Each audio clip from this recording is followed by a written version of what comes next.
बिहार में जाति की राजनीति का एक जिन एक बार फिर से चिराग से बाहर आया है। इस बार भी इस जादुई जिन को बाहर निकालकर लालू प्रसाद यादव अपना सियासी सितारा बुलंद करना चाहते हैं।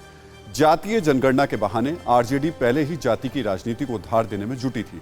अब लालू प्रसाद यादव ने कल यानी 7 अगस्त को मंडल कमीशन की सिफारिशों को लागू किए जाने के मौके को धूमधाम से मनाने का ऐलान किया है। लालू का मकसद इसी बहाने तेजस्वी को पिछड़ों का नेता घोषित करने का भी है, लेकिन सवाल भी यही है कि आखिर पिछड़ों की लड़ाई लड़ने वाले नेताओं को अपने कुनबे से बाहर कोई दूसरा पिछड़ा नेता क्यों नहीं दिखाई देता।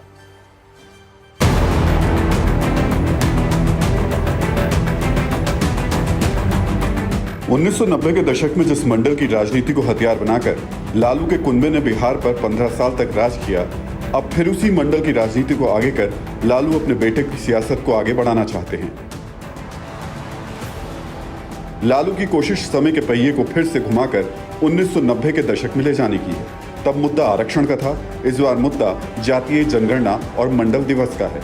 लालू की पार्टी ने इस साल 7 अगस्त को मंडल दिवस बनाने का फैसला किया है। इस दिन आरजेडी बिहार के सभी जिला मुख्यालयों पर प्रदर्शन करेगी। आरजेडी की मांग जातीय जनगणना कराना है। आरजेडी आरक्षित कोटे से बैकलॉग के लाखों पद भरने की भी मांग करेगी। ये मांगे सिर्फ उस बड़े प्लान का छोटा हिस्सा है जिसे लालू अमल में लाना चाहते हैं।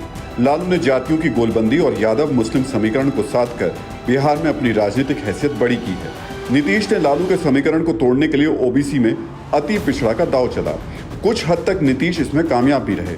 अब लालू फिर उसी सुनहरे दौर की वापसी के लिए मैदान में है। इसके लिए उन्होंने 7 अगस्त का दिन चुना है, क्योंकि इसी दिन 1990 में तत्कालीन प्रधानमंत्री वीपी सिंह ने संसद में मंडल की सिफारिशें लागू करने की घोषणा की थी। सड़कों पर उतरने का फैसला राजद ने लिया है। जातीय जनगणना हो, मंडल दिवस हो, इसको मनाने के लिए हम लोग कमर कस चुके हैं। मंडल कमीशन की सिफारिशें लागू होने के बाद पूरे उत्तर भारत में जाति वाली राजनीति की जड़ें और मजबूत हुई थी। इस सियासत ने विकास के एजेंडे को पीछे किया और जाति के नाम पर चंद कुनबों और उनके करीबियों का विकास हुआ। अब 30 साल बाद फिर इसी वोट बैंक को एकजुट करने के लिए जातीय जनगणना का राग छेड़ा गया है। इसके लिए तमाम पुराने समाजवादी एकजुट हो रहे हैं। दिल्ली में लालू मुलायम से मिले। शरद पवार, शरद यादव, मुलायम सिंह यादव, अखिलेश यादव जैसे नेताओं की मुलाकातें हो चुकी हैं। लेकिन जाति के विकास की बात करने वाले नेताओं को इस लड़ाई को आगे बढ़ाने के लिए उन जातियों के नेता नहीं, अपने ही बेटे दिखते हैं।